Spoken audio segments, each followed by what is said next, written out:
Affordability goal update. So I don't know if Joseph's introducing that. Yeah, sure, I'm happy to, Mayor. So it's our quarterly check-in for our affordability update, affordability goal. And I think what's unique about this round is that we're finished at 2025. And so at the beginning of the action plan, we have a bunch of metrics that we tried to update the best we can. We didn't add them into this presentation because there's quite a bit. I don't know if you remember as we went through this affordability action plan, we kind of kept putting on some metrics that we wanted to be successful, like to express success through the goal, but then we also added a bunch of metrics that were to help us to understand what's going on in our community when it comes to affordability. So if you want to start on the first page just real quick, and just take a quick glance into some of the housing related numbers. If you look at the end of 2025, you'll just see some of the numbers that Mandy and myself updated. So you'll see some of the rental numbers go up, ownership units go up, AMI units at those specific AMIs, you get those cross sections there. If you keep going down, middle housing units, we did our best to compile what's been built or under construction. 38 is actually quite a bit for us, 17 from last year. Upward trend is occurring. Market rate units, those took a dip, as you can see. I don't know if we didn't really say anything about whether we want to see that as an upward trend or a downward trend, but those units have gone down. We did not find information yet about residents utilizing housing vouchers. I don't know if we weren't able to get it with the county. We didn't reach out to them. I don't know, Mandy, if you have any more. They are still working on getting those numbers. They sent me something, but it wasn't right. They're still looking into it. So hopefully maybe some understanding of how many Milwaukeeans are using those as of last year, and see how it compares to the year before. We're also doing the needs assessment in the county. The CAB's doing a needs assessment. That's going to probably come out. The re-up of their, is it annual? It's every 3 years. Okay. Every 3 years. For vouchers, you mean? No, this is the needs assessment. So we'll be able to see like how many people are getting the services, how many still need it, so forth. So paint a little bit of a clear picture of the direction we're headed, at least. My email, because I just got an email about some of the survey, the final survey, the community survey that went out, and we'll talk about it more later. But as you see in the next line item, it says awareness of housing assistance programs. So in this year's survey, we did reach out to our community members to see how many folks knew about the awareness with housing assistance programs out there. I'm also gonna see if I can, otherwise we'll have it next time. Can't find it in 2 seconds. We did ask about that in our biannual community survey, and again, that went out last quarter and just wrapped up, so you'll be getting a full report here probably in the next few months. Moving on to utility related metrics, Peter, I don't know if you wanted to touch on some of that. Yeah, I can talk about that annual rate of utility fee increases. So that is like the rolling 5-year average for the single-family average residential customer. So it doesn't mean like,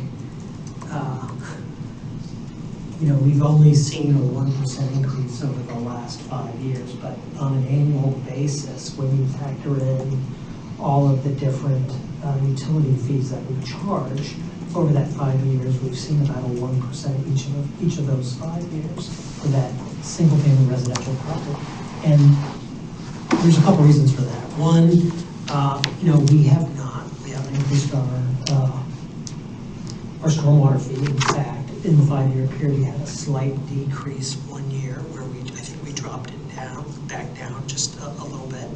On our wastewater fee, we've kept that stable, 0% increases, and there was also a slight decrease in, I think last year, not this current fiscal year, but the previous current fiscal year, we made some adjustments on the fixed customer charge that had a slight decrease for the residential customer. So you've seen that number come down.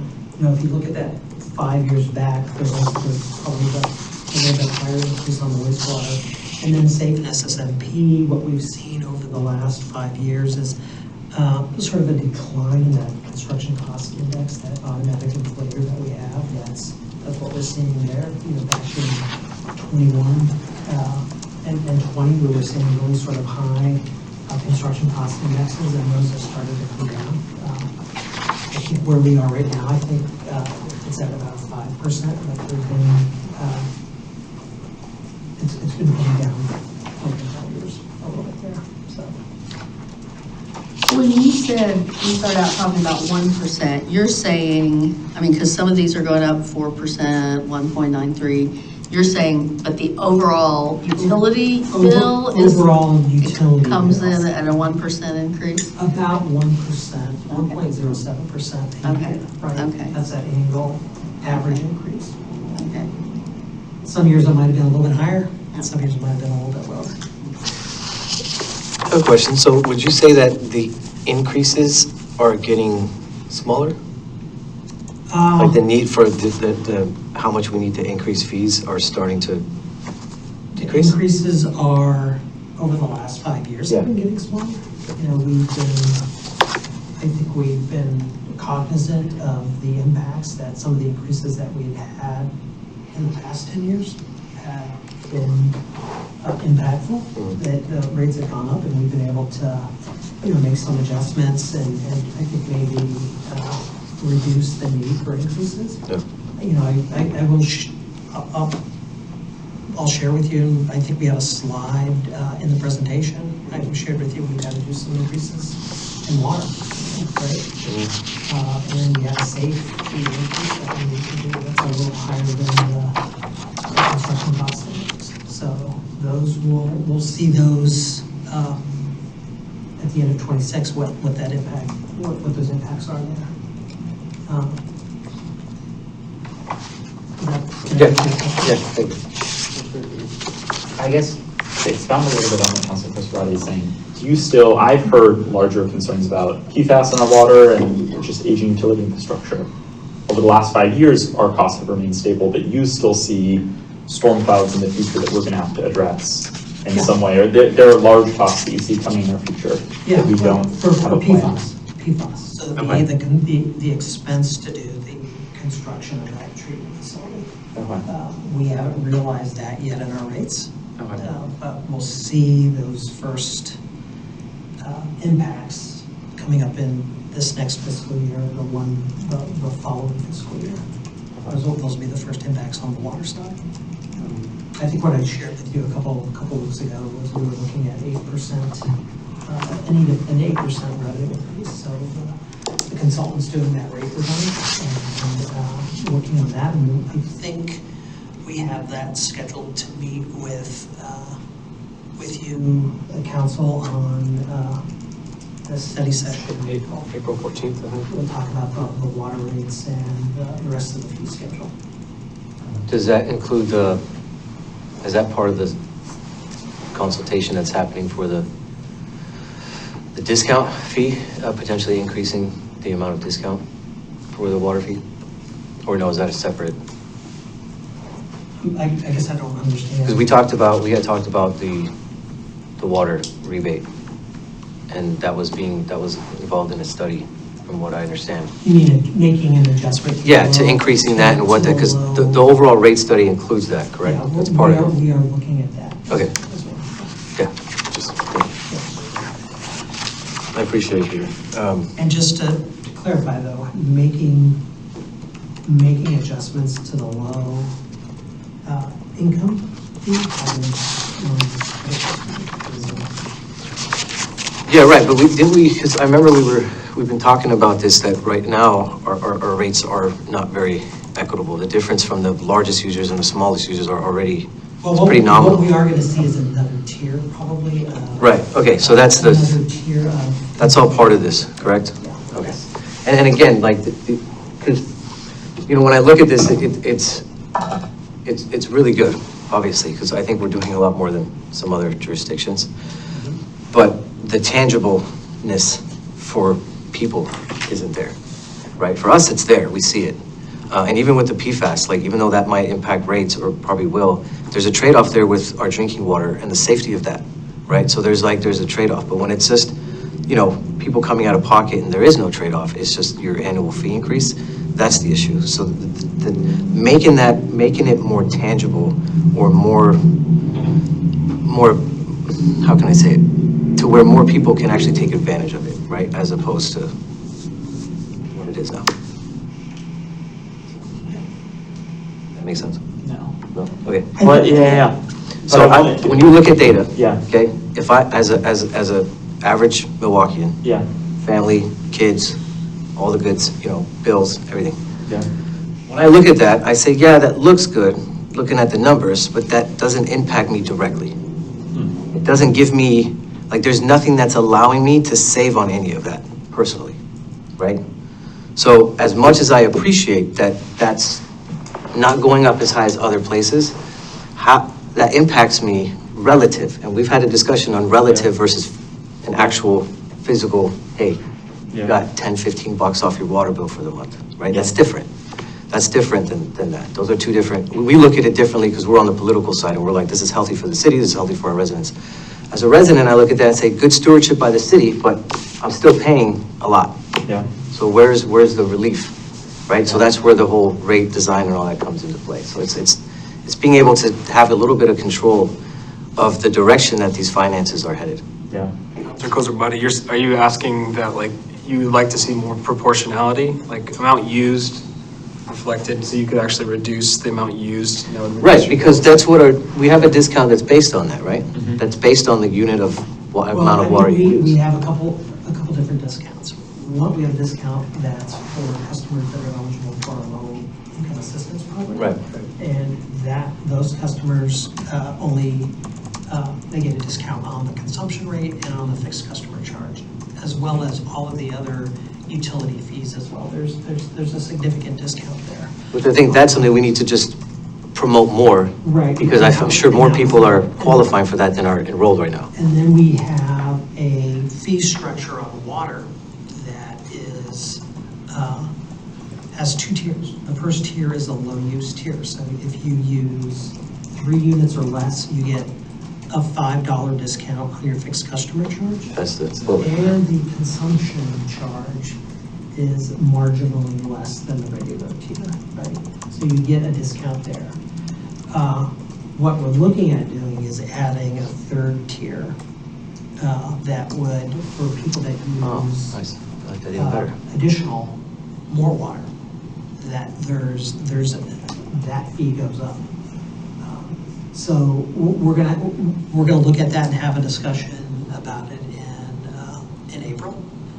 Consultant SCS, they're working on that piece right now. Right.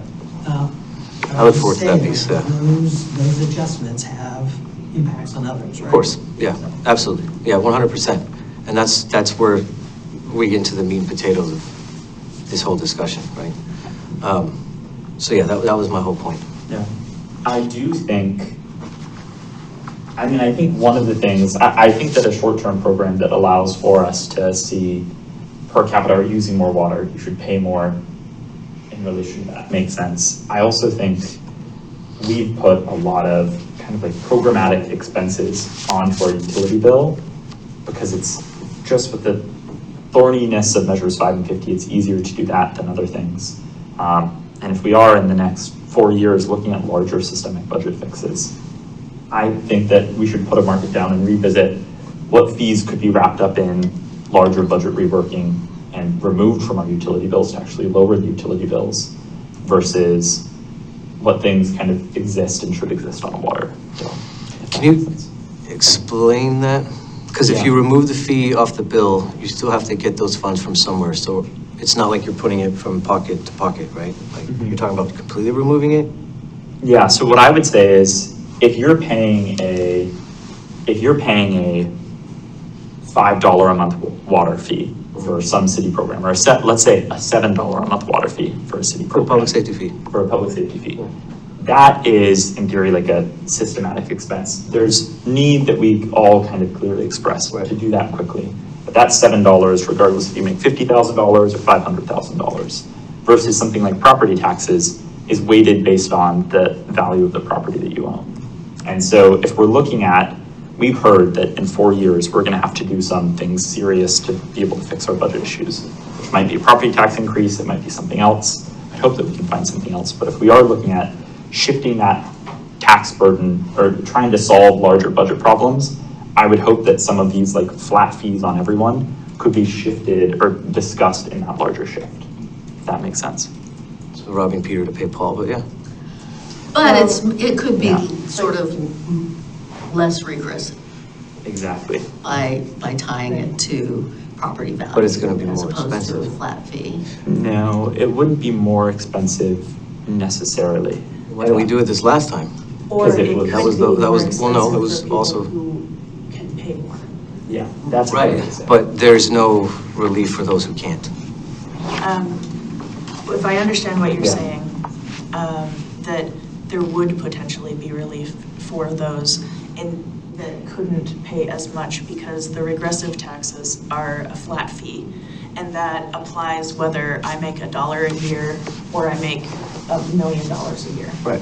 So I'm still paying that, set $9 on my account or whatever.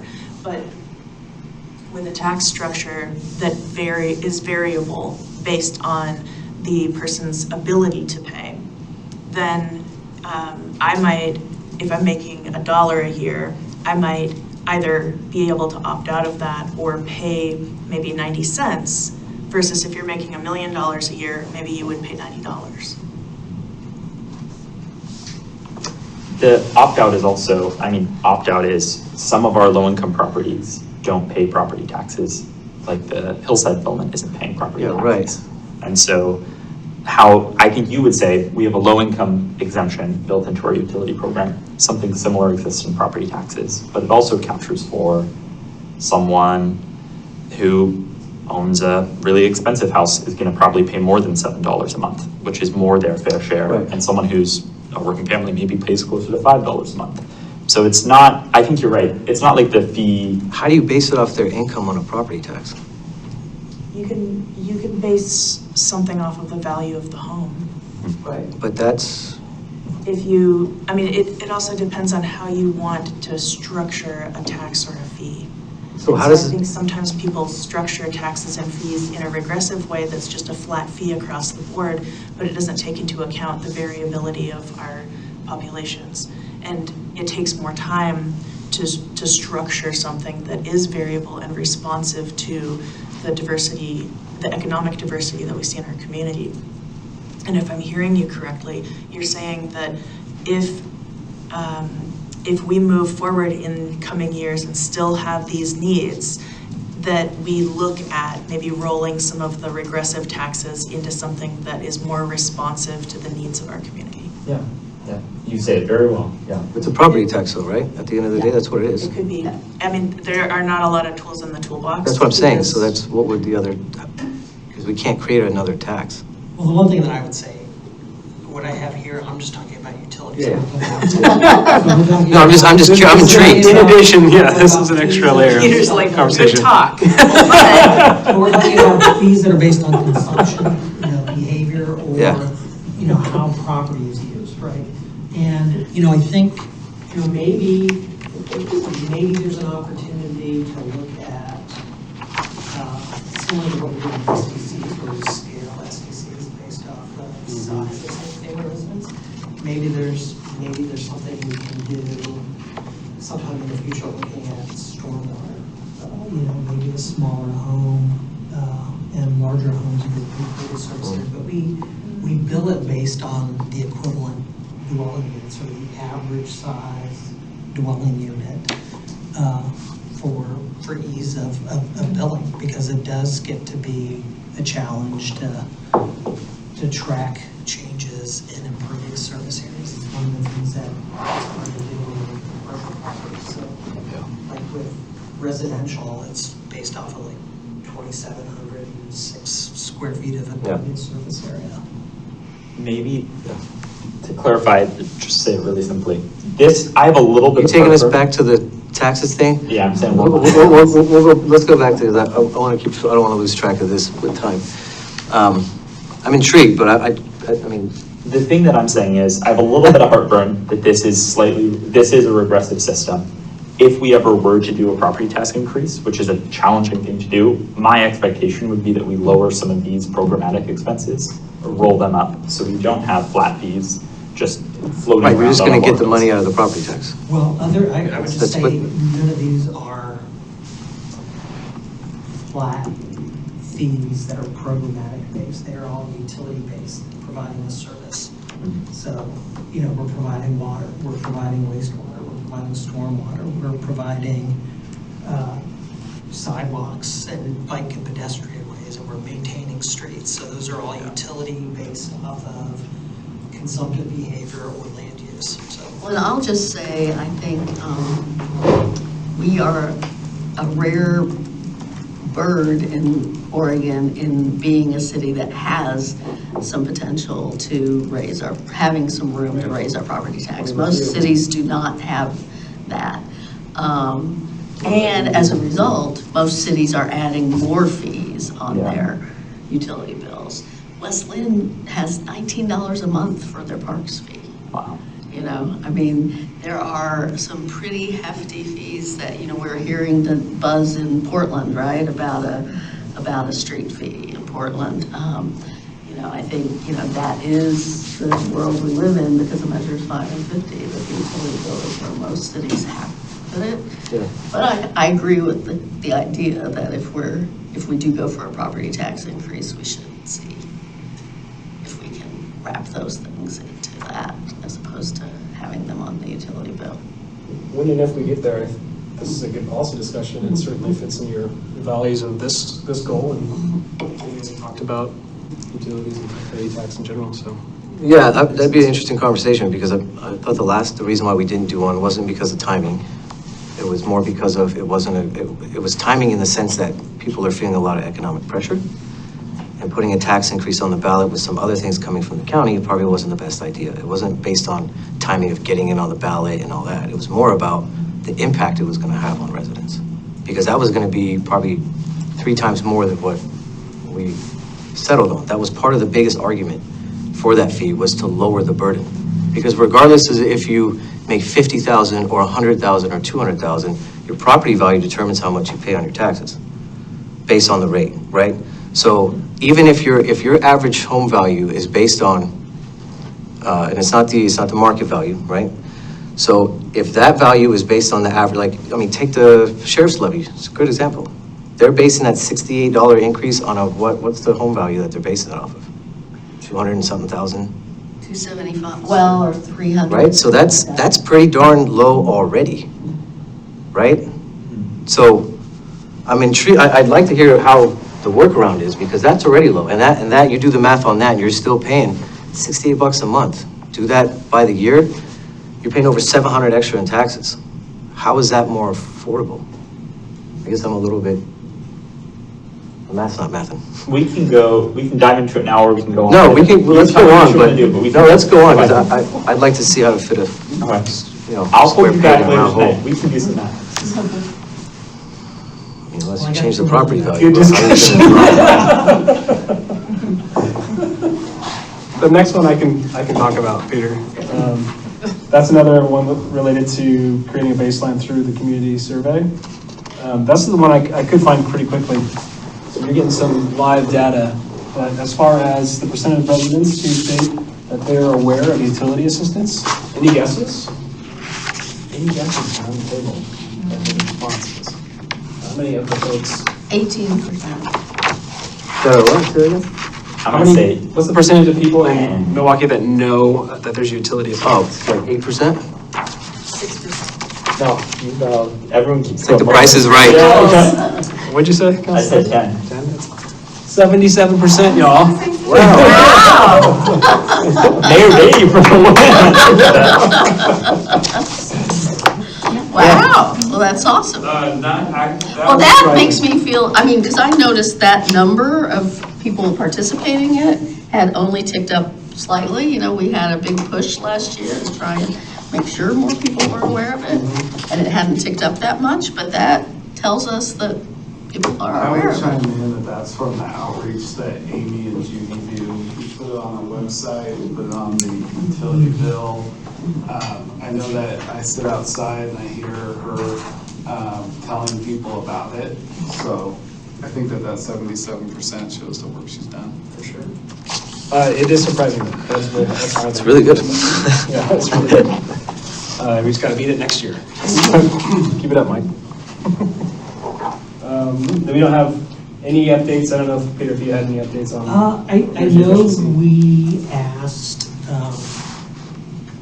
we've reached out to, we had a discussion, Emma and I had a discussion with Heidi from PG&E about doing some of the energy efficiency information that they track as well, that they get from BTO, and some of the low-income assistance programs that the numbers, I don't. Yeah, she hasn't been very, she was, yeah. We haven't got It's that. time to program. ping her again and.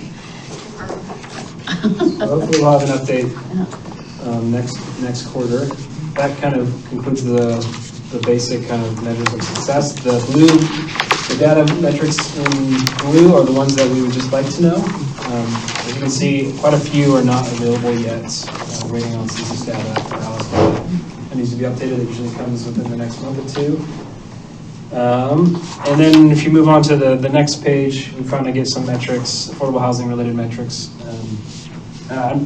We still have some slides to go through, so I don't know if you want to go through each of these that we have, but just take a look. If you have any questions, we're happy to answer right now. But we did update, the mayor had a question about the vacancy rates for multifamily, I believe, Mayor, and Mary did update. I did not update it yet because I had to discover why it was off, and so we still owe an update.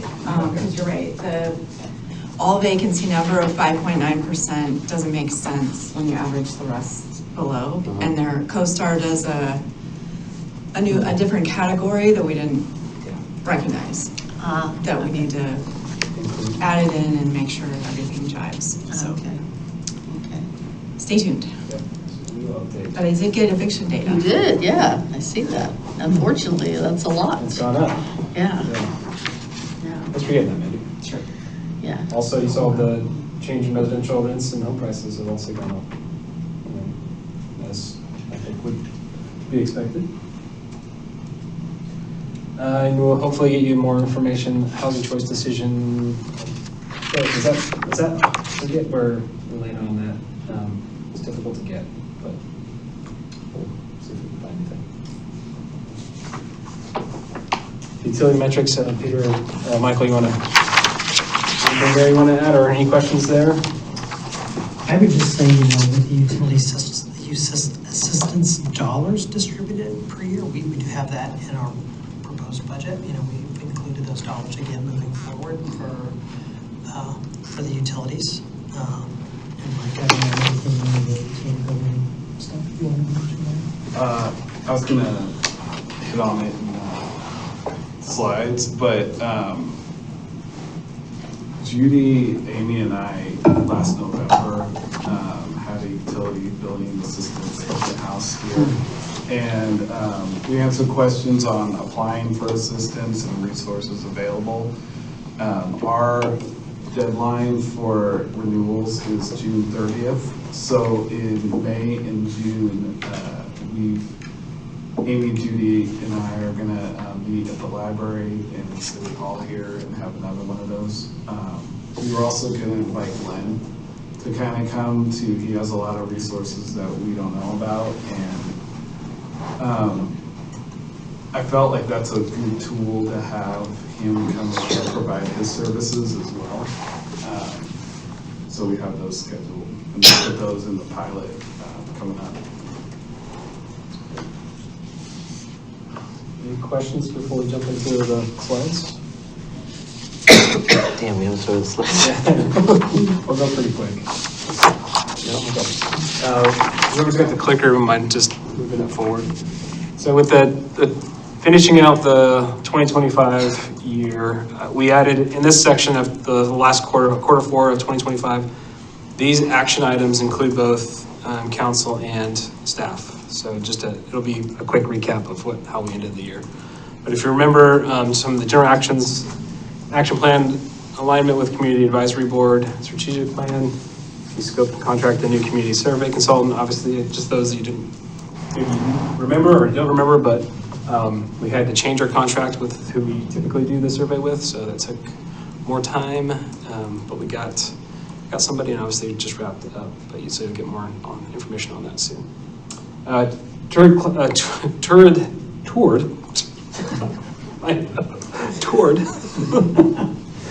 Clackamas Service Center. I swear I haven't been drinking. It is St. Patty's Day.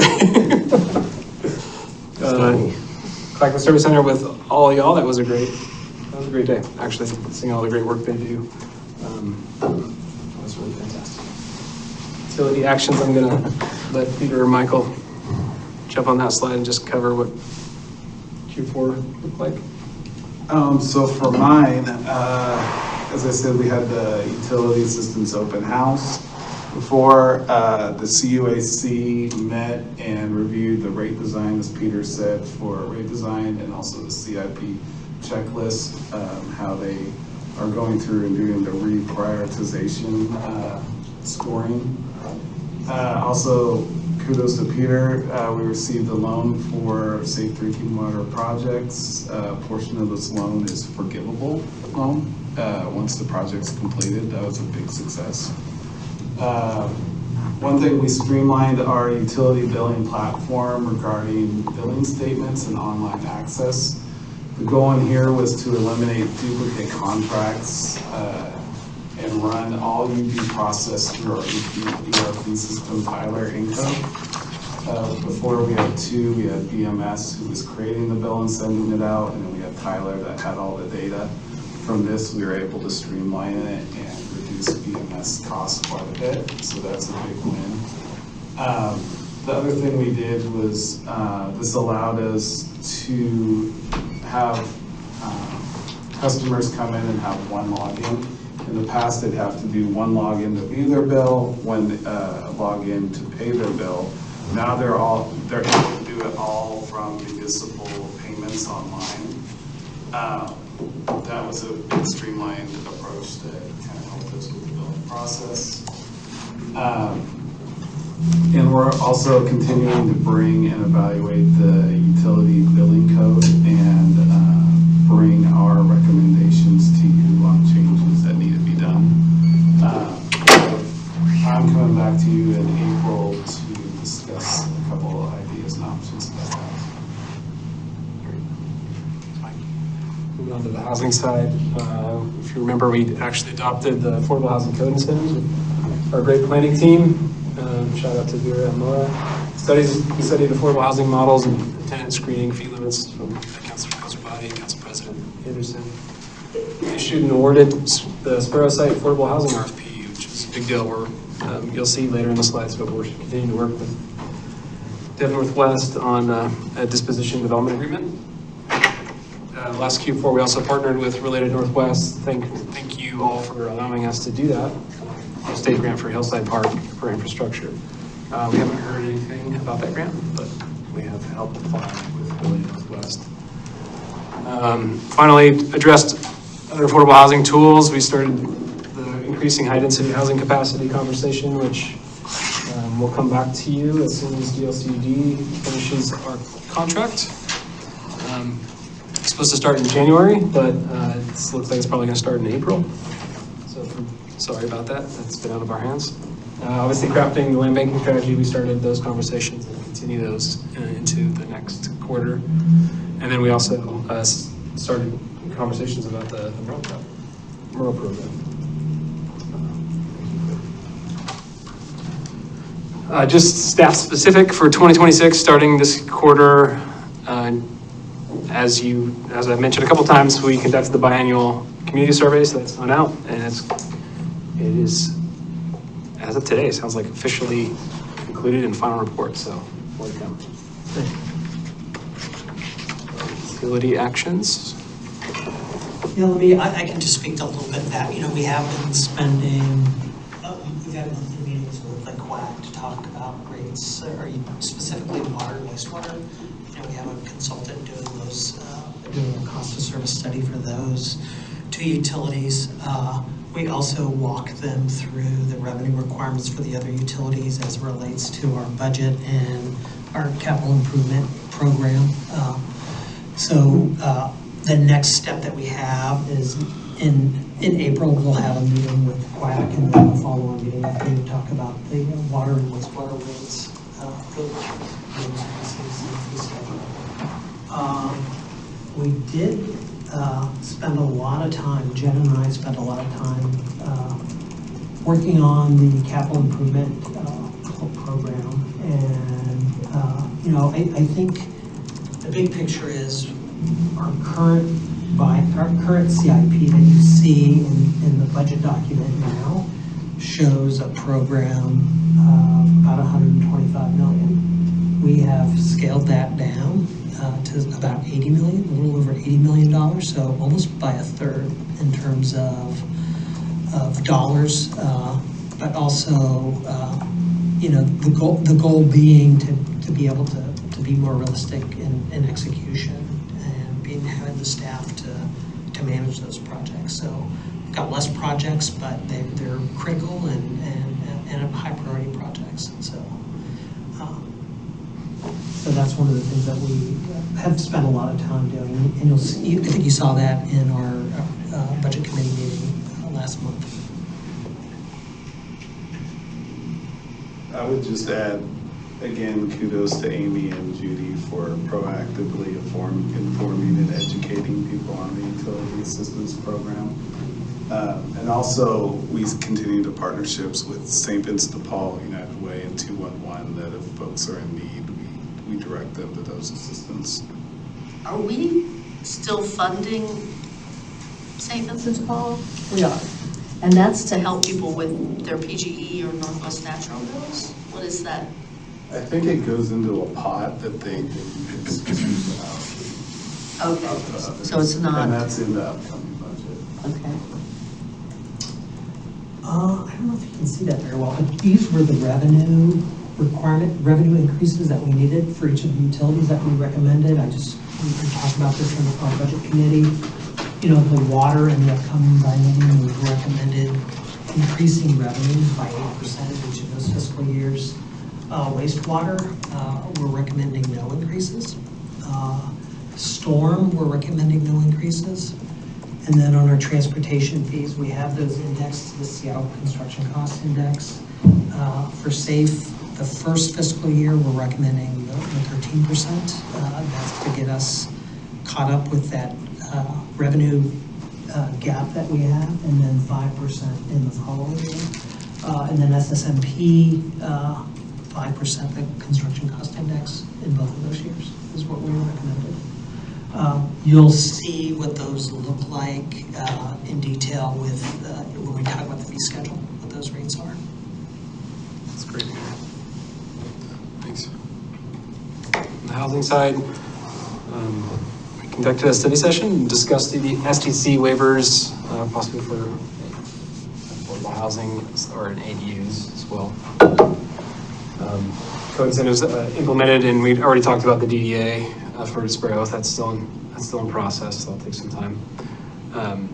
And then we had our first kind of real meaty discussion about rural in February with Council President Anderson and Councilor Stavanger kind of leading those discussions. And then we did not do this. I provided an update on work related to rental registration, and this goes to our business registration update and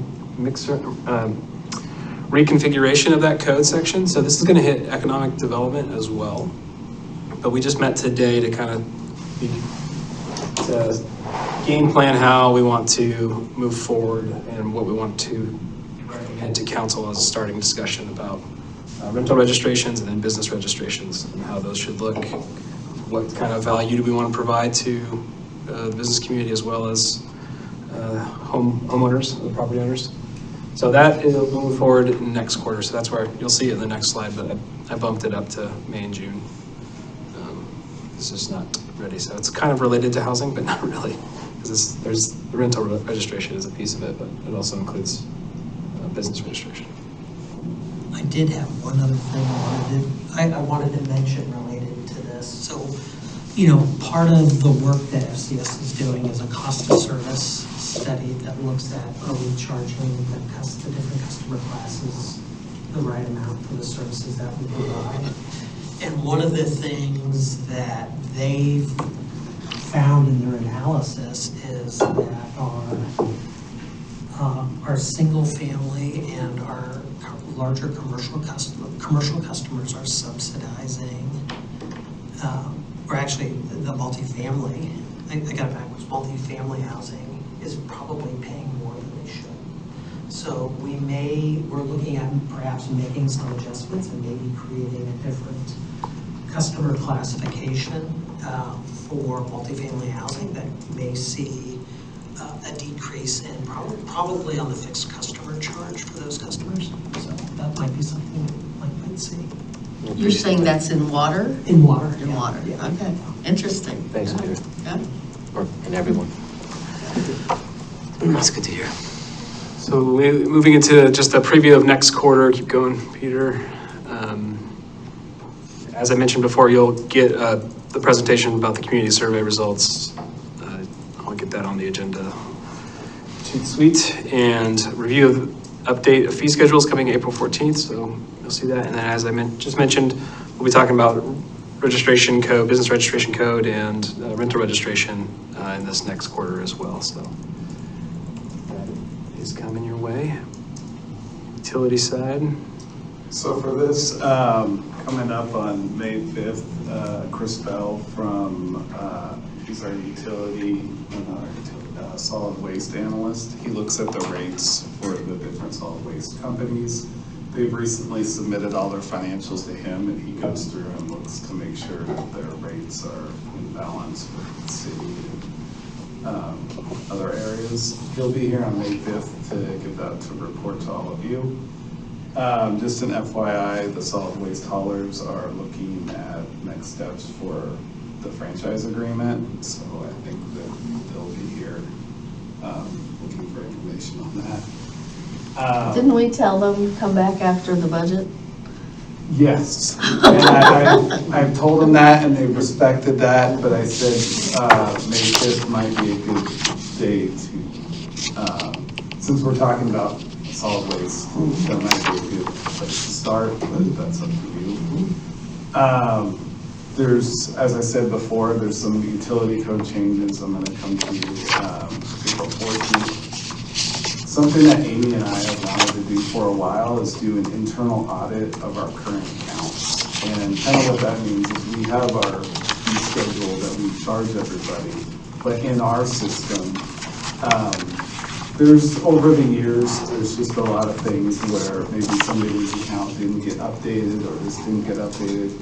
And there's a lot of potential revenue that I feel is in there.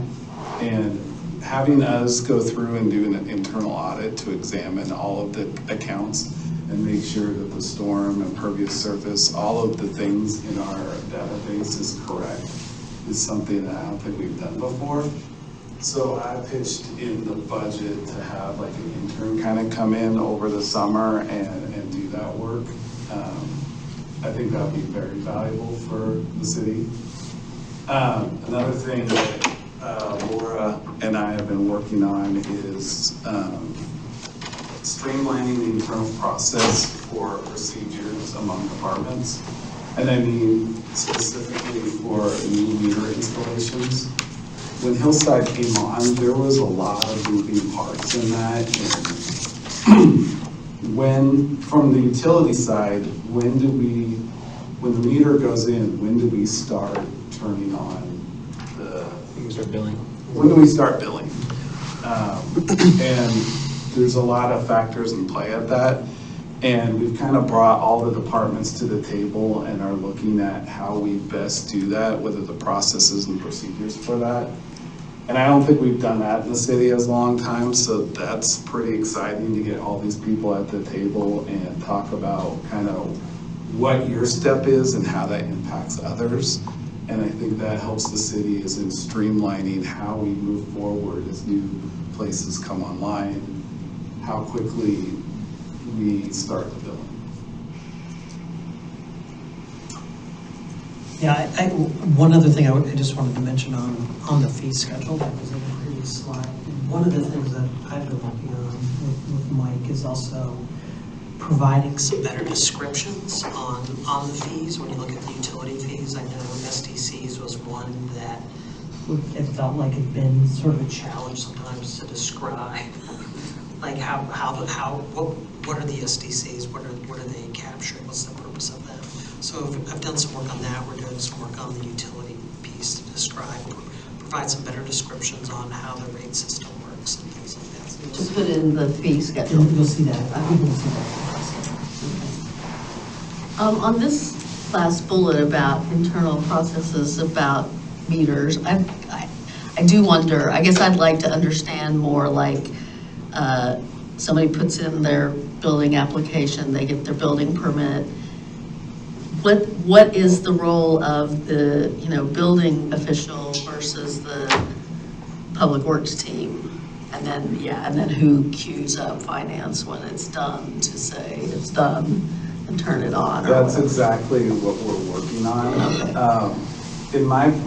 From what I've discovered, it was very person-based in the past, where it was like, oh, this person did that. But then when that person moves on, who takes on that responsibility?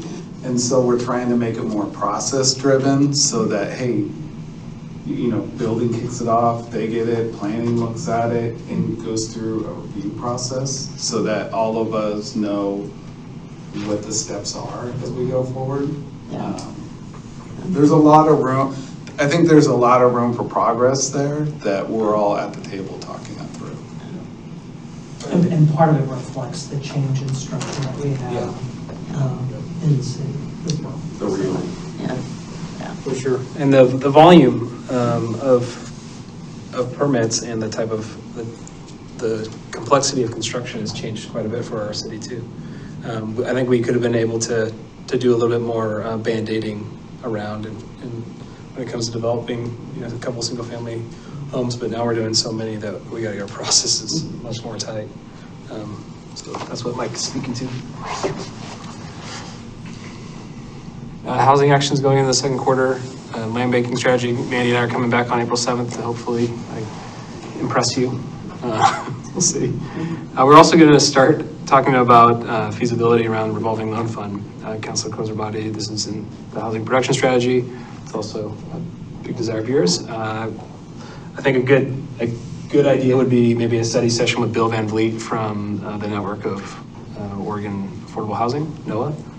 He's kind of the godfather, I think, when it comes to revolving loans for home ownership, and they also can help us. So that'd be the direction we go. Then continue to track, see what's going on state level for pre-approved plan sets. I haven't heard any updates. So we'll see if we can get an update from the state here in the next quarter for y'all. And then, as I mentioned, we'll be continuing on with the DDA with Sparrow. That'll, again, take many months just to get an agreement all tightened up. I'll pass the mic to you. Councilor Kozer-Body. Yeah, so obviously I'll just start with the Wichita Center because they're going to send you an invoice, by the way. I talked to them yesterday. Great. Yeah. They're going to CC me on it, just so you know, so don't tomfoolery. Yeah, we were able to, between all council members, raise $6,750. That's going to go to the Wichita Center to help go towards purchasing new commercial size fridges, glass fridges, well, not all glass, but ones that you can see through so they can shop and they won't have to throw out so much food. So that's a big deal. The cab, we've added new membership, and obviously one of our members is here. A couple of members as well. Rodney Smith is also a new member of cab. So there's been, we're full now. It's probably been the first time in a long time. And with that, we are, and like I mentioned in our last meeting, we are trying to schedule time as the cab to meet with the county commissioners, because as long as I've been there, we haven't met with them once. It's kind of ironic. And then the needs assessment is going in. So it's really going to be, because when I'm looking at this and you see the uptick in evictions, that's concerning, right? That's 600 people. So that's going to really put into focus what's been done in the last 3 years on a county level, which will help then, I think will help cities like ours be able to kind of see where, because it does break it down by jurisdiction. So it'll help paint a picture on where we're at in Milwaukie. And then we are planning to do our listening tour again after this needs assessment. We're going to take it to the other jurisdictions like we did last year and share the results. We're hoping to do the same with the county commissioners in hopes that they'll do something about it other than make it more expensive. On Wichita Center? Yes. Are we challenging Happy Valley? Yes, once I get match the us? invoice, I will be Yeah. reaching out to my good friend, Counselor Glenn Wachter, who's actually a former North Clackamas School District Board member. Yeah. And I'm just asking kindly to put their money where their mouth is. Yeah. And see where that goes. And what other, we want to kind of expand it to the general public, just to kind of make it just a fundraising event that can really help the families. The other thing is the mayor and I are working on meeting with Birch, which is an organization that is very similar to Gleaners in a way. It's really cool what they provide for $100 a month. And this is really, I think, a huge, how can I say it without saying, this is a round in the chamber because groceries is probably one of the most expensive things people have to, well, gas now. But groceries is a big piece of that, and this organization provides for $100 a month and 2 hours of your time a month for volunteers. You get access to over $1,200 worth of groceries per month. So you can basically go once a week and fill up as much as you need for the family size that you have.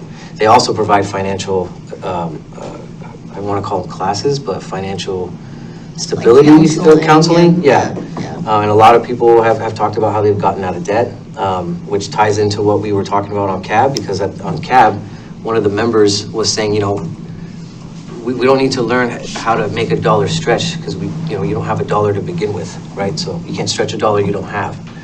So I think some of that stuff isn't necessarily a one size fit all.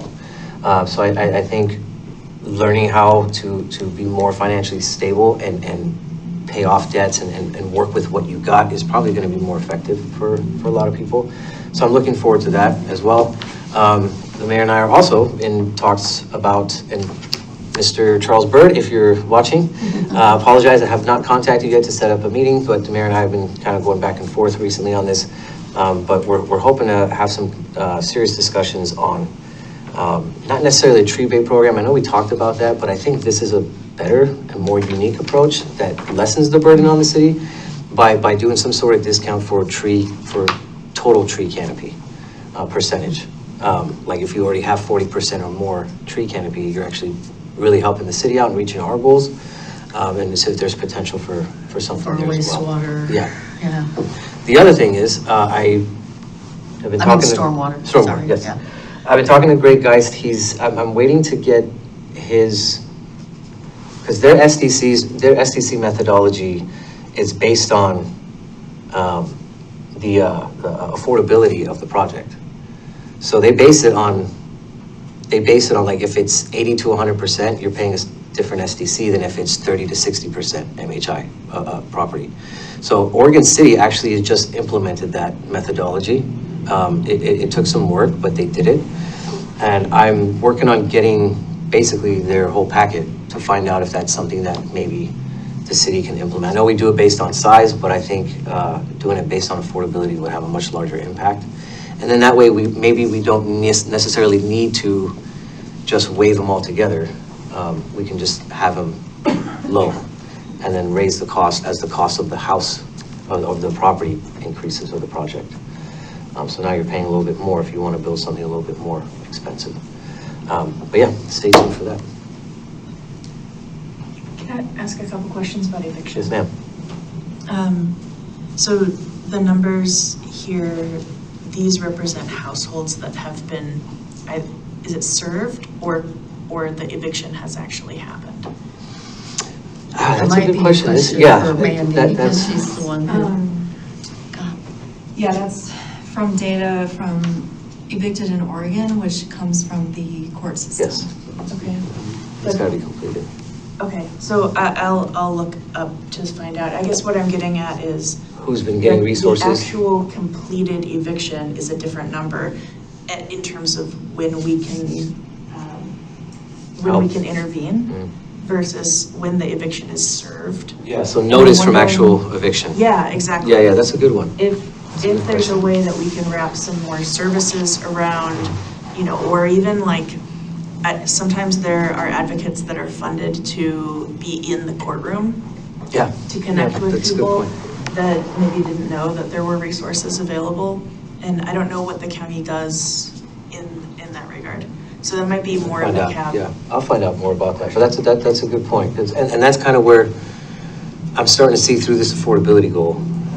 Obviously, before this, right? We're limited on what we can control. But if we can introduce more resources like the Birch, because Birch isn't necessarily based on just solely your income. Like you can still use it if you're an average Milwaukie family, right? Like you don't have to be at the poverty line. They do it differently.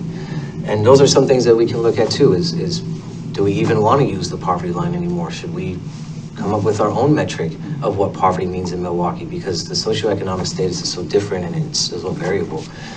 And if that can lead to potentially more avenues for resources to be obtained for people, so.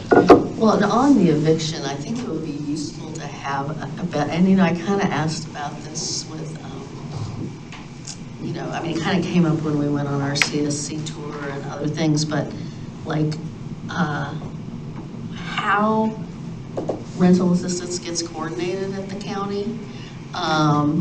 And we know rental assistance pots are kind of going down, but there's still some out there. And how to match those people with, because I've heard from another mayor who happens to be a landlord that he had tenants who were eligible for rental assistance, but they wouldn't give them the rental assistance until he actually initiated. Yeah. That's how it works, yeah. That's part of the problem, which is kind of what you're. Yeah. And a lot of people are afraid to get to that point because at that point, that means that that's like, it's a very slippery slope, right? You're on very, and people are trying absolutely everything that they can before they get to that point. But it's, I won't go down like my total rabbit hole of how like this is systemically set up in multiple systems. But if anybody's interested in that TED Talk, And has an hour. has an hour. Be at the Reading Library.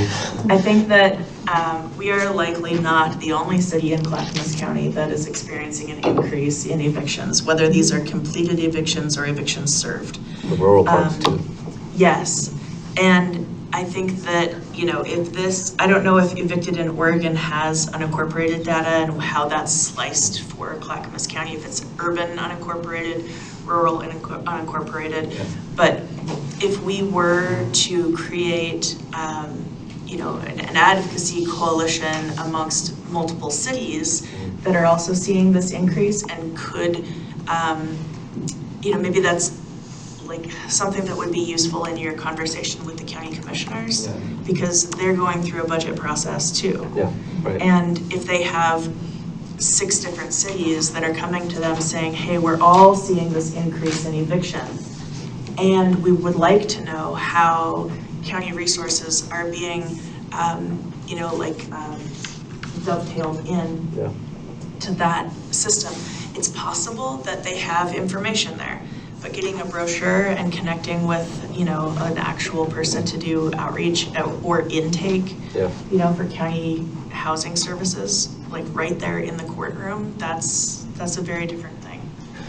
That's a good point, because there's a huge, I don't know what the number is right now, but off the top of my head, but there's a huge difference between how many people, like capacity in the county, like how many people they can serve and how many people are not being served because they can't be served just because of the capacity, and that's a right. Yeah, that's a good one. I can get some of that info. I'll ask the CAP too, some of the staff at the county. There's irony there 100%. because a narrative across Clackamas County is, I'm this rugged independence, I'm going to take care of what I need to take care of and I don't need to rely on things. And yet we're setting this up so that you can actually, like, you have to fail. You have to Right. go through this really intense failure process in order to get connected to services that will keep you in your home and keep families together and keep your kids connected Exactly. in school. Well, and then they throw another wrench in it for the rugged independents, because they also cut rental assistances down by 73%, I think, right now. So. bootstraps. 73, what's that? It's like, yeah, Wow. it's like, it's really high. It's really high. Rental assistances got hit hard. Is there, it's a good conversation. I'm wondering if there is something you want me to add to the action plan for next quarter, or anything that you feel like needs to be included? Well, what I'm just getting at is more of a policy discussion for Councilor Khosrowshahi when you interact with the CAB and when the CAB interacts with the county commissioners, so that you can, I don't know how many cities are represented at that table, at the CAB table, but maybe not as many as are being impacted by the eviction data. So that might be helpful. I don't think that's an actionable item for Milwaukie staff. I could put it on the council side. It's for the council side. Yeah, for sure. Please do. Well, I do wonder, is there a point to having, having Commissioner West, because he's going to be the county's person on the SHS board, and having county housing people come talk to us about the process for rental assistance and how they operate that, and trying to have a conversation with them. I think that would be great. I mean, and then we could also promote that, if people, maybe it's not like a report out on the program, maybe it's more of an information session, and then we could invite neighbors who want to know, directly from the county how these things work and how they get connected with them. What was I gonna say? Darn it, it's gone. It was gonna be good. Come back on it. What? It was gonna be good. It was gonna be really good. I'm joking. Rats. Okay, well, I think on a policy, on a council side, we should be looking at that. Got it. I'll put it in there for Yeah. future reference. Yeah, and if those questions that you asked, if you want to send, email me or even just jot them down, just so I don't forget for our next CAB meeting. Sure. You probably already wrote them down, so. She might have already wrote them down, but yeah, if you can send them to me, so I'll bring that up during the CAB and try to get some of those numbers and figures. Do any county commissioners come to the CAB? I No. remember what it was now. Oh, fantastic. As soon as you said county commissioners. In C4, we had conversations for multiple retreats about whether or not to add some level of housing and human services into the discussion. And for some reason, there has been effective resistance to that. So C4 continues to be focused on transportation and land use. However, the people who are talking about transportation and land use need to also be thinking about the humans that occupy the land, who are, residing in homes. Otherwise, I think, otherwise you're having those conversations in different directions, right? Yeah. So at some point, C4 needs to be talking about the things that CAB is talking about. Yeah. We've done, around SHS work group, they talked about that at C4, which then touches on the housing, human services stuff. But are you saying that you want? Presentation. Yeah. Sure. Yeah. Difference between presentation and discussion, Yeah. I think. For sure. Yeah. Yeah. Okay, now you got your flag. I do. So I can go throw a marker down there. Sorry, A yes, bold go. marker. Highlighter. I have a quick clarification on the eviction data, that it is cases filed for that number. Okay. Oh, good. Okay. Oh, yeah. So that makes me feel somewhat better. Yeah, right, no, me too. Still concerning, So is there obviously, any but, way that we can find out the actual evictions completed? Yes. Okay, then I would be really interested in our next conversation to compare these, which are the front end numbers, to the actual completion numbers. That's good. And see if there is a correlation there, and if so, then more policy advocacy is warranted. Yeah. At the state level, we hear a lot about how both landlords and tenant advocates are saying the only way to get rental assistance is, like you're saying, starting these eviction proceedings. So yeah, I'd be so curious what that difference is, like how many people are actually evicted then? Who sets that requirement? Well, that's why they go to the state. I think it's a state resource and capacity problem. I don't know if it's I think it is something so many nonprofits- counties are saying that Yeah. they can't help until, is it a requirement of the funding stream?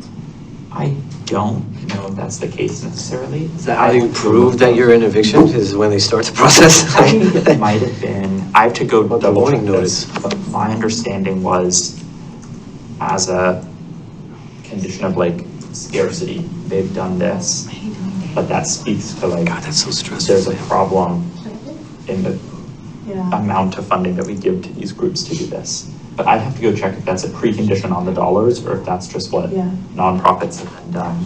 Because what nonprofit groups say is not to change some legal requirement, they say, give us more funds so we can address this more upstream. I'd have to go look. A lot of time, Yeah. the measurement of a problem is more of an intervention than a prevention.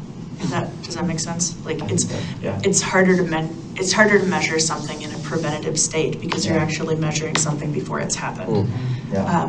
But that's actually a really outdated way to think about how we interact with people and metrics. Yeah. So I think this is an opportunity for us, if there's not an actual funding requirement that needs to be changed at like the federal level. Right. That perhaps we start changing some of the language around the need to measure something after it's happened. We're not really doing the best service to our communities that way. No, because that's stressful, just to get the notice, Yeah. and then, yeah, that's horrible. Speaking of that though, I actually was curious on the Milwaukie Heart. Yeah. Is this the last year of funding? Yeah. Well, so we talked a little bit about that when we were at CSC. Should we be putting in an ask to the county for more SHS? I would hate for that to go away. I think we If we should. can't fund it ourselves, we should put it in an Right. ask. Did we ever get any kind of reporting on that? No, I don't think so. Yeah. But I don't think that's, I think that the program is being utilized. I think they just need to be able to quantify what that looks like. Yeah. And I mean, Well, and they we'll probably give have been us doing it less, for the like- county and we just haven't seen it? Yeah, yeah. Yeah, because the measurements are tied to the existing housing services, like the referral data that they have to report back to the county. And that this is just, an additional layer of protection that we were able to advocate for Milwaukie residents. I think it would help us make an effective argument for continuation Yeah, to show how for sure. well received that has been. And honestly, I don't think that program has been implemented within the senior community as much as we had originally intended. Oh, wow. I think it's mostly school age, Yeah. Families with school age children. But there's extreme vulnerability at both ends of that I spectrum. was just thinking about that. It's so crazy how the most vulnerable are like stuck. It's just, sorry. Well, so is it as easy as coming back with a letter that we send to the county commission, or is there something else we need before that? Well, I mean, I think if Clackamas County is on the same budget timeline that I'm familiar with, then the department budgets have already been formulated and they're in negotiation with the county administrator and perhaps an education phase with the board.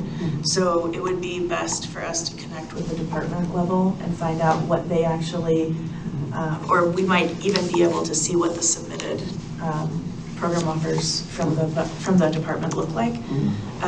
But then, being really strategic about our advocacy at that point and specific for an ask. If there's been a big cut to SHS and, you know, I mean, it's the same pot. We just advocated for another pot on top of it. So, What was the total that we got? across 2 years, it was, I think, $800,000. Damn, that's cool. Yeah. Hell yeah. So to answer your question more directly, Mayor, I think it would be best for us to connect with the department. And then at that point, individual meetings with county commissioners and Clackamas Service Center, to set those up and go and provide education about how well the program is working. Fantastic. Yeah. I'm gonna add that to the list, if that's okay. Council side. Please do. Good. Healthy conversations here. It's 5:17. We have another item. How y'all? Oh, whoops. Well, more questions or more comments on this one? I mean, I think our other item probably doesn't require a whole hour, but if there's nothing else on this topic, we can. Yeah, thank you. Sorry if I make you nervous with all the money I'm trying to take away from the department. I swear I'm being reasonable. Well, I'm sure he leaves here like, oh, if you only knew. Okay, our next item is a discussion of placemaking in the neighborhood, which is probably not how it's actually captioned. Thanks, Peter. Thank you, sir. I appreciate you. I have a gift waiting for you. Yeah. Get that man some flowers or something. Hold the daffodils on. So we have Councilor Adjourn and Sierra Fox. Our discussion on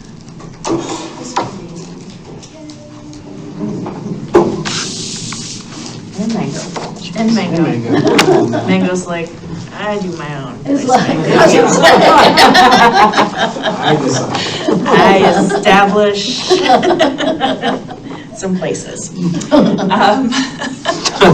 Where is it? So, is it okay if I keep this off a little bit? I just want to say thank you. This was an opportunity for us to continue a really good conversation that we had, what, 11 months ago? Seems like. And so we got into some like placemaking and community identity leads and started talking about what best practices look like, started talking about what sort of things are available to us within the reach of the city, within the capacity of the city, and also, you know, what would best tie into existing goals that we have in place so that we're not creating some new spin-off. Or spin-out, yeah. And so Sierra put together a lovely staff report around the existing placemaking programs that we do have at our disposal across the city. And we also had a couple of brainstorm planning meetings where we were kind of talking through, like, in the big paintbrush sort of world of things that could be done to create a sense of place and space, I guess. You know, what are some of the things that would be easier to implement and still, wide-reaching? And so we, I won't give away the spoiler on where we, I haven't seen the slides, so I'm not going to get too far. But anyway, I think we got to a place where we have, a couple of recommendations that are ready for more conversation. Awesome, thank you. That was excellent. That's everything that was good. This first slide. You're like, and advanced slides. Okay, so building on that, I'm just going to go over what was in the staff report, but maybe a little more in depth of what placemaking is, what are the types of placemaking out there before we get into our recommendations, the much awaited recommendations. So let's just ground us in what placemaking is. So it's a collaborative process of reimagining public space to reflect the community's identity, support local needs, and encourage people to connect. So the key word there is public space, because we're going to also define that in the next slide. So it's all spaces that are open and accessible to everyone. So these are the streets, sidewalks, plazas, parks, and other publicly owned land. But another way that I've heard it described is basically every time you step outside your front door, you enter the public realm. And I like the description of it is the collective shared environment that supports mobility, social life, and economic activity and cultural expression. So we're going to keep this in mind as we continue into this. And so, especially this slide, the core elements of a placemaking project are that it centers community input and participation and reflects local culture and identity and encourages social interaction and activity. So since we are coming at this from a more top-down approach with placemaking, we have a lot of bottom-up placemaking programs, but we are doing a city-led kind of discussion right now. We still want to incorporate the fact that this should reflect the local culture, the local neighborhoods, and have a lot of community input and participation, regardless of that it's coming from us to them and not the other way around. So moving on, I have some stuff there before I'm going to go into the types of placemaking next. Does these definitions make sense? Is this what you understand placemaking to be? Okay, so I categorize some types of placemaking that are more relevant to Milwaukie, more relevant to this context, the Pacific Northwest, Portland, what we've seen around us. So there are 6 different types that I've kind of bunched these into, and the first one is informal. Oh, dude. This is kind of I love that thing. naturally occurring placemaking without any interventions from the city. So communities are already doing this on their own accord. They're expressing themselves and their identity for the benefit of the community in the public realm. The lending libraries, I've seen these rock snakes around, the little gnome homes. So this is just like what's already occurring. And it's wonderful and beautiful. We shouldn't ever do anything to discourage it. The other kind is identity, branding, cultural recognition, and preservation. So banners, that's something we have in downtown currently, not in the neighborhoods. There's utility boxes, that's done in Portland, where you wrap it with art, usually something about a rose, so it still has that cultural community identity. And then street painting, and that is a program we also have too, which we have a crosswalk painting program. But with the cultural recognition and preservation, that's like the Herons project that's coming to the waterfront, and the Hadley medallion that's going to be going into the ground out here. The next kind is events, social interactions, and shared stewardship. We do currently have an events fund at the city. This aspect of placemaking creates vibrancy and community. It could be block parties, parades, tree planting, community gardens. A lot of the work that the NDAs are already doing and other community organizations are doing to put on events downtown and elsewhere. Another aspect of placemaking, another type, is amenities and beautification. So hanging baskets, wayfinding signage, the bike racks, the trash cans, a bench, a place to sit in the shade, tree lighting. This creates a sense of pride and care, and it's creating nice gathering places where people can actually stay with shade and a place to sit and a place to throw away their trash. And we do have a bike rack program within this category. And then there's tactical and temporary placemaking. And this is all about activations and taking new ownership of space and redefining, rethinking, reimagining who uses our space, like taking control of streets, taking the power from cars, making it a play street. There's the parking day where you take over a parking spot and turn it into whatever you want. And then there's an example of Milwaukee's temporary activation, which is the Downtown Lights of Milwaukee's Winter Lights walk. And this is the Geo Jelly. Let's see, and then we do have, so this is what we have, a grant program, community placemaking grant program, which really gets at this kind of tactical, temporary, seasonal, or exploratory placemaking. And on the other end of this, going away from seasonal and that exploratory phase, which is what we do have a program for, there's permanent placemaking. And I would say maybe an example of this that we have is South Downtown Plaza, where it's really in the built environment and landscape. This is something that would come after kind of that exploratory phase, but it also is something that would need to be a priority, which it is of the city council and of community members, for it to be built into future redevelopments such as Harrison and Maine, incorporating placemaking as a priority with all of our future developments. Okay, and then that concludes the 6 placemaking types and categories, but I wanted to give an overview of not only our existing programs, which is on the next slide, but the existing programs in Portland, who has very robust programming, but we do have a lot of this.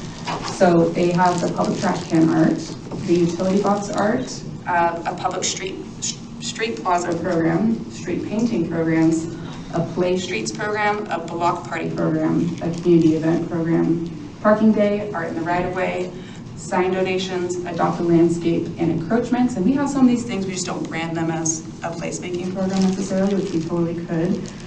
So the sign donations is Travel Portland donated wayfinding signage. It's down by Lake Powell's, you'll see it over there. It's just basically if an outside external entity wants to put signage in the right of way.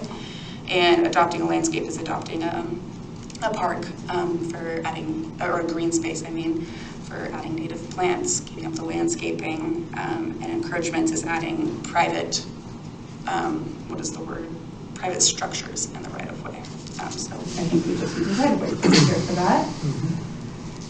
And then, so our programs, I've mentioned them throughout some of these slides, but what we have and collected here, we have 6 existing programs, and these are all community-led programs, not city-led, where it takes them taking the ownership and taking on the project. So intersection painting, we have a community placemaking grant, a bike rack program, parklet program, community events fund, and a mural program. So we do have a good amount of placemaking opportunities.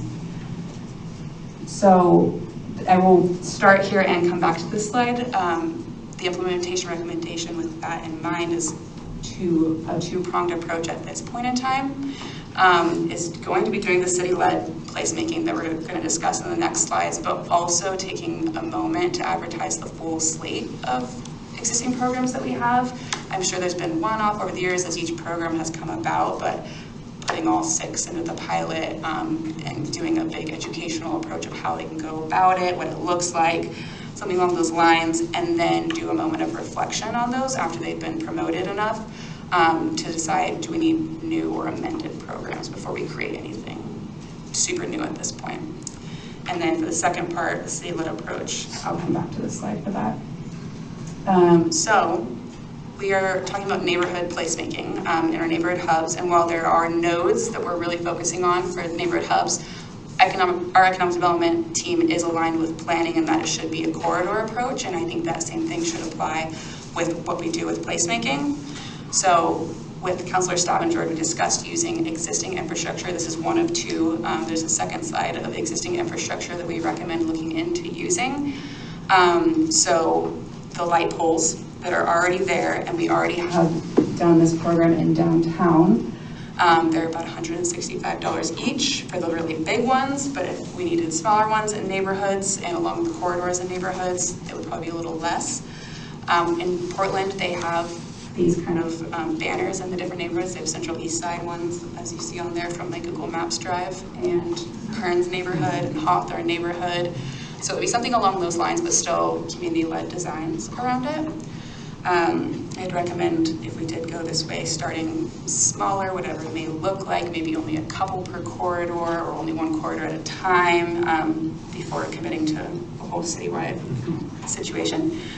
And then the other one is utility box art, another existing infrastructure piece that we have. And while we don't have data on every single place that a utility box is placed, I did my Google Maps drive again and identified some key ones that are along the corridors and high visibility areas. And it's not as consistently throughout as utility poles, obviously. So my recommendation for this one would be to do 1, 2, or 3 as examples of what can be done, and then maybe creating a program where neighborhoods can request additional ones. The cost on these is to be determined. I reached out to City of Portland and our Arts Committee liaison to try and figure out, has it been explored before and how much was it? So we'll get some more cost estimates on that. Back to this. For the timeline for implementation on this would be, get the cost estimates for what this branding would be. We have it for one of them. And then that kind of community design contest, whatever it might look like, that's still being shaped up. And then placing the work order for it, maybe Q4.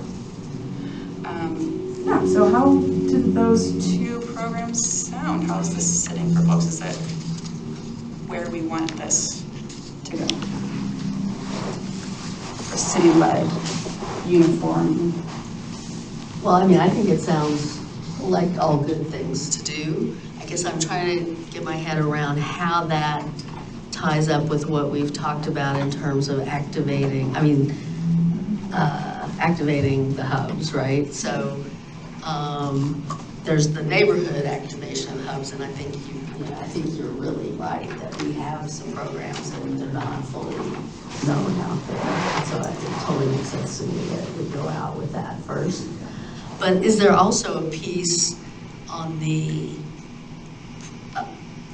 and maybe that's a separate conversation to come later, but is there also a piece the city should be doing on like identifying parcels and helping promote redevelopment of picking a hub and trying to do more, sort of that piece of Do it. you mean from a placemaking perspective, or do you think like a hub strategy? Well, I mean, I guess, yeah, that's a good question. And, I just feel like, when all of this was going up, I'm thinking 30 second. To me, that's the place to start. And, they have had some neighborhood initiated things in the past. They got a produce vendor in there at Lysick's at one point for a couple summers. I think, there is some energy in that neighborhood that might want to pick this up.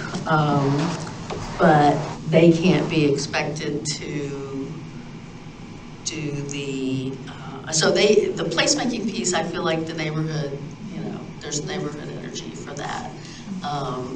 But should we be also having ready, because once we start bringing attention to those places, having ready some kind of flyer about these are the properties and this is what you could do in this area. These are the things that are reaching out to those property owners simultaneously. Like, these are the things you can do with your property. You're in this zone. And I think part of that is also a push to get infrastructure in those locations, because depending on what you want, there's not always, like, you can't run an extension cord inside a minute market to run a food cart outside, right? Yeah. So I think, we already do the business development grants. I don't see why that's not considered business development. And reach out to those locations and say, hey, we want to incorporate placemaking with the hubs. Here's the grant money to put a electrical plug and maybe, a water spigot outside. So that at least there's some sort, and here's, benches and some lighting to at least make it seem more like a place people want to make their own, right? So I think we can tie that into what we're already doing with the business development grants, and that's probably what some of these businesses are waiting on. They're probably like, we don't have money to invest in a hub, but we do. So maybe that ties into it. Yeah, I guess, my thought is that these are the very lowest of the fruits. That this is a way to get communities within and surrounding hubs more aware of the potential for the physical space of their built environment, what could be done there. When we think about, a properly city-led placemaking initiative in the hubs, my mind goes to what levers do we have access to make changes to the built environment on such a scale that a community organization, or a community group would have a really hard time doing that? What are the things that are within our, power and influence? Can we change a street to be a walkable corridor? You know, can we close off traffic to one area? Can we make, not just like a roundabout, but could it be something that's more of like, it's not a square. It's a circle where people would, gather, or, traffic would slow down because the built environment demands that. Yeah. I think we need both of these things. Yes. As we're thinking about the planning for hubs and what that looks like in the future, we have to have activated community partners and business partners that are also kind of like at that same speed level.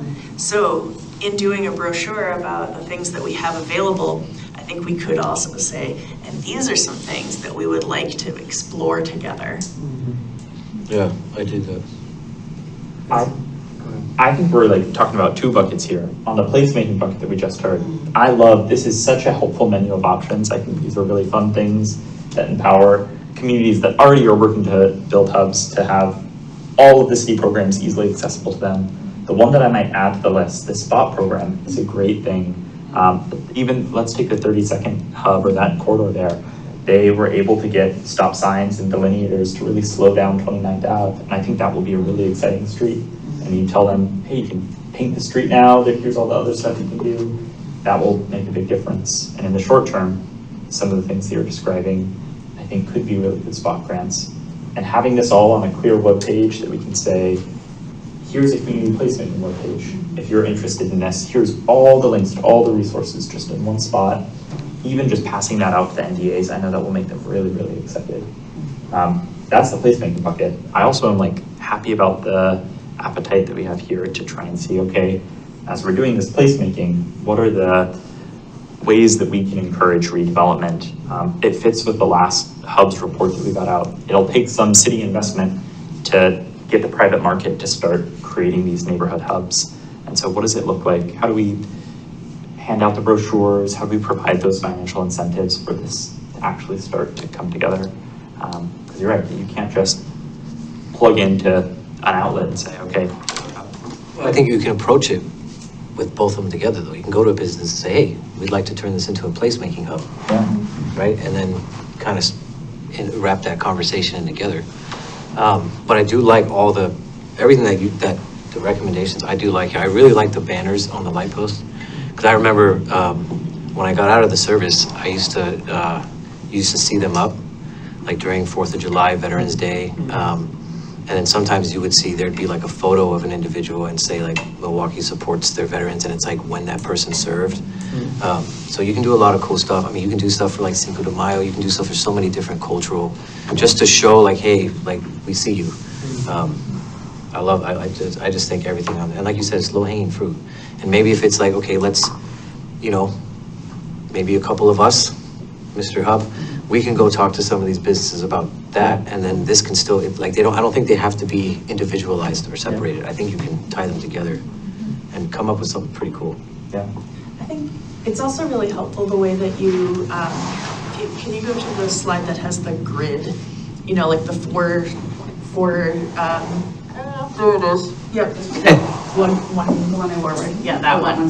So when people are talking about things that they see that they're excited about in their community, it is helpful for us to have a tool to be able to put them in the right category, so that when we talk about what that implementation looks like, we are using the right language. Right. That way we're not terrifying our city employees unnecessarily.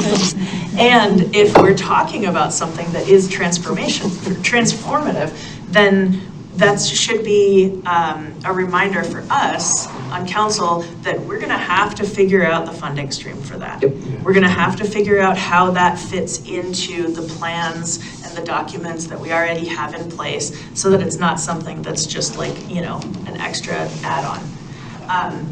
If we then find that a lot of the things that we're doing to create this, illustration of community and this, if all of them are in the seasonal, then we should be able to reflect on that and say, why is that happening? Why don't we have things that are in permanent? Why don't we have things that are in transformative? And how can we push ourselves a little bit further? So I just really appreciate the way that you've laid this out, because it does give us the tools to articulate our goals around these types of programs and where we want to see them transforming our, you know, like our communities across the city. This is really neat. Yeah. Thank you, guys. If I can just add to kind of piggyback on Councilor Stafford-Jordan's some of his thoughts. Thank you both, actually. I think what I'm also kind of processing as well is the funding bucket of CET dollars for economic development. That's what we use for outside the urban renewal area. That's what we use for. That's what we're using for grants, TIs, and storefront improvements, as well as placemaking and pre-development. So that we are offering this menu right now, and just to think that if we go big on some of these, then that pot's gone. Yeah. And then, so we can't continue to help and hopefully get other business owners and folks that support Right. the need for that. So there's a little bit of cost benefit analysis and all this stuff. And conversely, if we're not thinking with a lens like this, then we will end up making the large investments at, you know, where we're like redesigning King or Linwood or, you know, or Monroe.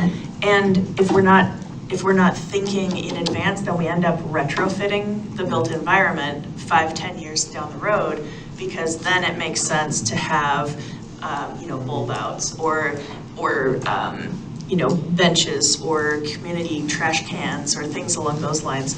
So it's a tool that we can apply, a lens that we can apply to things that are already like in the works, that already have those other pots of funding attached to them. Right.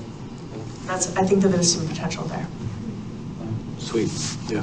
And that's like in the TSP, that those conversations, you know, were activated. And that's a document that'll lead, you know, the development of projects for the next 5, 10, 15 or more years. Yeah, there's an appetite for this right now. 'Cause, I mean, every NDA talks about, I mean, even when it comes to housing stuff, they're like, well, where's the up component? So, I mean, this is a good way to show that we're trying to get these things moving. Yeah. Well, and we did do I mean, that was the other thing that maybe goes on that list, I don't know, is the changes we made to the temporary uses, like planning. I mean, we made it more flexible to put pop-up uses in places. Yeah, that's right, that's right. And even thinking about the messy debacle, clarifying like it started with a scandal for those following along, but clarifying like. Wait, what are you talking Well, about? somebody posted very Oh, yes. upset. Oh, yes. Sorry, yes. Someone was, it backfired big time on that. And Milwaukie was like, excuse me. But saying really clearly, like, these installations are okay, like similar to the temporary use, like making it really clear. I didn't realize the little snake with all the rocks. That's so cute. And saying like, this is totally legal and we encourage that. That's a nice thing to have there too. For sure. Long live Messi. Yeah, that's right. Yeah, I saw that. That's why I love Betsy. The rebel rouser. I would also love, I think this is good for the placemaking part, but then that second part that you all alluded to, how do we follow up with property owners to say, okay, hey, you can redevelop, we'll help you. We should have a follow-up conversation to talk about, okay, what does it look like to poke them a little bit and what tools do we come at them with? Well, I mean, that might be helpful too. It'd be helpful for us as counselors to also walk into their business and say, hey, would you like some money to do some development? Here's our plan. Like, we were talking about. One pager, I to do with the housing. Yeah, do one pager thing, because I drove down Stanley every morning to take like his daycare, and that spot is open for rent. And we were talking about it too, about that's Llewellyn's hub. Llewellyn's missing a neighborhood hub. That could be a hub. Now it's zoned slightly different, there are, I believe there are some talks about some stuff going in. I don't want to, kill the deal or whatever, but there is, I think the next conversation would be, hey, owner of that property, would you, instead of having it in this temporary status, like, would you rather it be NMU or SMU? Like, what can we do to make this plot zone for that? And then that would stay the Wellings Hub, because it's right across from Ball and Michelle Park. I mean, it's perfect, really. In that case, Council Crosby is saying that there's a commercial store that's been there for a long time. It's changed uses and operators, but it's always remained a commercial use within a residential zone. And so it's non-conforming, but it continues on because Yeah. that time hasn't lapsed still. I do like including in that conversation about, okay, how do we poke people on, let them know that they can redevelop? Talking about, I mean, we hear lots of communities want a spot rezoning for this one lot. We're hearing that when I went to talk to with NDA about the project we're going to talk about later tomorrow. A lot of folks were like, we get that there's housing. We really want this empty lot to be something that's mixed use and walkable, because we don't have that here. And Milwaukie Floral is a good example. And so clarifying to people, hey, this is what our spot rezoning process looks like. A developer can petition to rezone. Here's everything that's involved, I think would give residents more peace of mind and help them then advocate for these areas. Sounds like How's we everyone- need to reiterate the next steps. Yeah, so Hey, say that. touche. I think I got something. This is good, Joe. Go for it. Yeah. So next steps on both of these, can you go back to that, to the, there you go. Yep, these are the implementation recommendations. Just like choose your own adventure. Should you choose to move forward with the neighborhood community-led work, then the first next step would be to get the word out more about the programs that are available to folks. I think that there could be some organic space for conversations like what you're describing, going in and talking with neighbors and businesses about what the potential is. And then if there's not appetite for them to take that initiative, then I think what you're looking for is the why not, right? And maybe the city's role is filling some of that why not, but we don't know what the why not is yet. Then we would come back together, reflecting, some of that, if there's a need to add something else. I was This gonna is say, more- I don't think it's realistic to think we will know what the uptake is in 1 quarter, right? Yeah. I mean, it'll take us a quarter to get the word out there, and things don't move that fast. I mean, we can have reflection on what we've heard from our conversations, but I don't think we'll know really what the uptake is in a quarter. Yeah, we can take a temperature check. So then Q4 could be something more like opportunity to propose new or amended programs. Maybe we hear something about the way that, okay, so for example, intersection repair projects are not traffic calming projects, but a lot of people will talk about them that way. Intersection repair projects, or painting the street, there's not a connection, nor should there be an implied connection between that and traffic calming. But what we will hear in a lot of conversation with community is the need to calm traffic, slow things down. And so then that type of reflection might actually inform something else, not placemaking. It might mean that there is a need to examine a rapid flashing beacon. It might, maybe there's some piece to the TSP that the community needs to know more about, something like that. So that, I think, comes out of our reflection. And the new or amended programs don't have to be placemaking programs. It might be something that we discover through these reflections that could be a way that we change, or improve the way that we're doing business. Yeah, that's good. So then this is largely just capacity. This, this strategy, I think, would be the one that would get us further down the road in this conversation and would take some of our time collectively, but honestly, it would take mostly your time.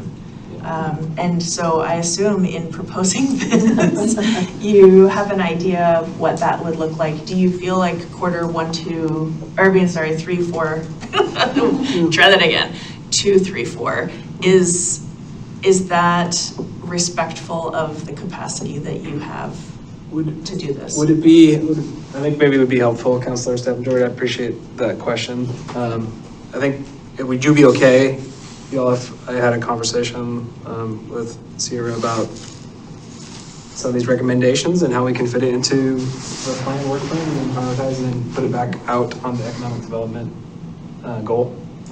Yeah, next month. So you can get a sense of what. Yeah. I don't know. I'm good. I just don't want to put Sierra on the spot. Yep. Yeah, I know. I know, but I just wanted to be cognizant of that. Appreciate it. I think that's wise. And so then the second piece, that is where we have potential to go down a path where there's an expenditure connected. That is where the initial amount of work is Sierra reaching out to utilities, to other jurisdictions that have done something like this, potentially with contractors that provide that type of service, and to get an idea of like, you know, how expensive is this adventure that we're choosing? Yeah. If we decide, and I think that the if is, you know, it's a budget related question.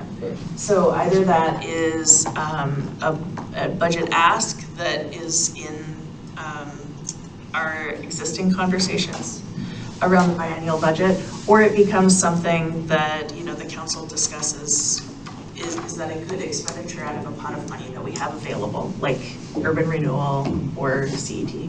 I think that takes a little bit more time. And that maybe for discussion would be in Q3, if we all are like, woohoo, this Kool-Aid is awesome, let's do it. Then we can talk about what it would look like to do a community design contest. Our discussion around this for Sierra and I was really like, how can we provide something that's somewhat uniform across the city and informed by our arts committee and, you know, and city staff, so that we're not getting like way out there. We're not gonna put like, you know, antlers on utility poles or something like that, right? Yet. But still provide a little bit of, you know, individuality for the neighborhoods to put proposals forward, put designs forward. And we saw like the utility box that was shown from Portland. That's a specific style of art. I think the discussion we could have, and maybe that's in part with the arts committee, is around, you know, what kind of guidelines would we want to put in place? Would we want to select a couple of artists and then have neighborhoods get involved by voting? Or would we want, you know, homegrown submissions around things? I think this is a longer process. Well, and the other thing to keep in mind is, I mean, Ardenwald has, a few years ago, adopted a flag. They have an image that they use. I've understood that some of the other neighborhoods are talking about that as well. I don't know how, you know, how fast that's moving or how wide that's moving, but there may be a place to jumpstart, right? With those kind of images that a neighborhood has already settled on, you know, as a neighborhood. So. Yeah, good point. And there are the instances where like there's quarters like King where there's 3 neighborhoods. Yeah, that's right. So That's right. Flag to rule all flags. Well, I do think when Monroe, like we talk about 32nd, that's all kind of in Ardenwald, but yeah, when you think about Monroe Greenway, there's a place where 3 neighborhoods come together, and it could be a cool placemaking opportunity. Yeah. A unity flag. That's great. Cool. Unity. Chutes and ladders came to mind for me. You want to get downtown fast? Go this way. Well, I just want to say thank you. You took a lot of time to put some very big brainstorm conversations together into a few very coherent slides. And I very much appreciate that. Thank you all for your time and your input. Great job, Sarah. My marching orders. Nice job. Thank you. All right, you guys, I was thinking we might get done earlier and then we'd have our conversation about the interview process, but we'll just do that during council reports, so. I was feeling like you nailed it. We're done before 6. Yeah, no, we're done. We'll reconvene at 6:30. But do take a look if you didn't get the emails from, about the interview process, the boards and commissions and what you were assigned. Come prepared to say you want to swap or whatever, or you're okay. You're okay with. Well, we have If you're trying already. to swap, Mayor, you're the one that's got all the. What is she gonna start? I was gonna say, she's on.